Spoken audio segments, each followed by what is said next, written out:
Hello, and welcome to LifeWire Edition. My name is Trey Williamson, and I'm a member of the LifeWire Board of Directors.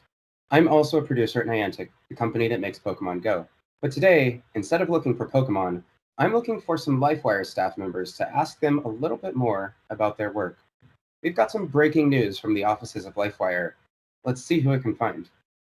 Oh, here's Natalie Higgins. Natalie, as I've listened and learned as a board member over the last couple of years, I've been amazed to hear all the different ways that advocates partner with survivors. Can you talk a little bit more about what an average day is like for an advocate? Yeah, thanks, Trey. One of the most exciting things about being an advocate at LifeWire is that no one day is exactly the same. Advocates are working directly with participants, human beings who have unique needs, and our advocates are always available to meet those needs and work with them on a daily basis.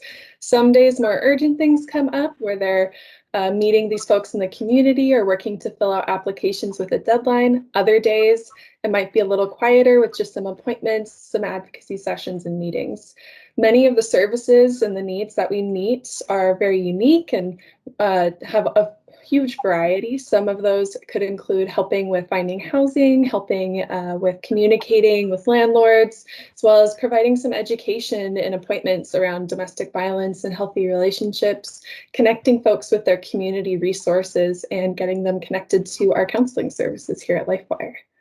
That's great. It sounds like you do a lot and you have a very busy day. We've been in a pandemic for the last 2 years, and I would imagine a lot of the work that you do involves in person support.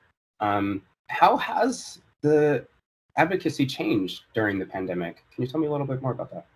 Yeah, the pandemic has definitely presented many challenges for us in working with folks. We are in a human-based service, and so working with humans virtually definitely brings on its own challenges. One of those, for example, is that everything is virtual in an effort to protect our staff and our participants we work with. We try to keep things as distanced as possible. So rather than meeting in person for sessions and having that one-on-one space or meeting folks out in the community, to provide some advocacy. We're doing it primarily over the phone.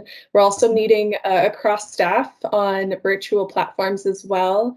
We've also seen with the pandemic and with quarantining that there has been a rise in need for services, particularly a rise in instances of domestic violence, as well as a rise in needs for various supportive services as the economy, housing, and job market have all been struggling. So in those cases, we've seen a lot more folks coming into our doors needing some support and folks coming back to us needing more support. And thankfully, we have an incredible direct service team of advocates who are working very hard to make sure all of folks that are in our services get the support they need.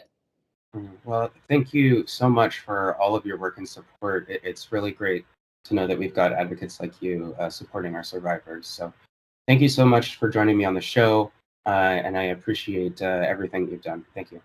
Yeah, thanks, Trey.